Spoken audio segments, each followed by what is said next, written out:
নমস্কার। দিনটা ছিল 1 জানুয়ারি 2026। প্রায় 4 থেকে 5 বৎসর পরে আমি এবছরে জানুয়ারি মাসে কিন্তু বাড়িতে আছি। কারণ সন্দীপ যেই থেকে ওর কাজের সূত্রে ট্রান্সফার হয়ে বাইরে গেছে, আমরা কিন্তু প্রতি বছর জানুয়ারি আর ফেব্রুয়ারি মাসটা সন্দীপের কাছে গিয়েই থাকি।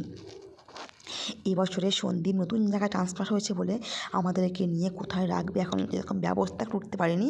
আমাদের কিন্তু ওই জন্য এবছর আর নিয়ে যায়নি। তাই ভাবলাম যেহেতু 1 জানুয়ারির দিনকে বাড়িতেই আছি, একটুখানি সবাইকে নিয়ে আনন্দ করি।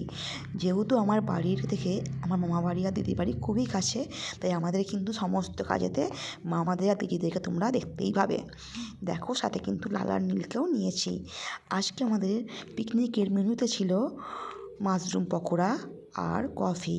তারপরে ছিল নান পুরি, বাটার পনির, চানা মশলা, পেঁপের চাটনি, মিষ্টি আর পাঁপড় ভাজা। যেহেতু প্রচণ্ড ঠান্ডা পড়েছিল, তাই দেখো সবাই মিলে কিন্তু আগুন করে চারিধারে বসে আগুনটাকে উপভোগ করছে। আমি কিন্তু রান্নাটা করছি একা হাতে। সবাই কিন্তু খুবই আনন্দ করছিল।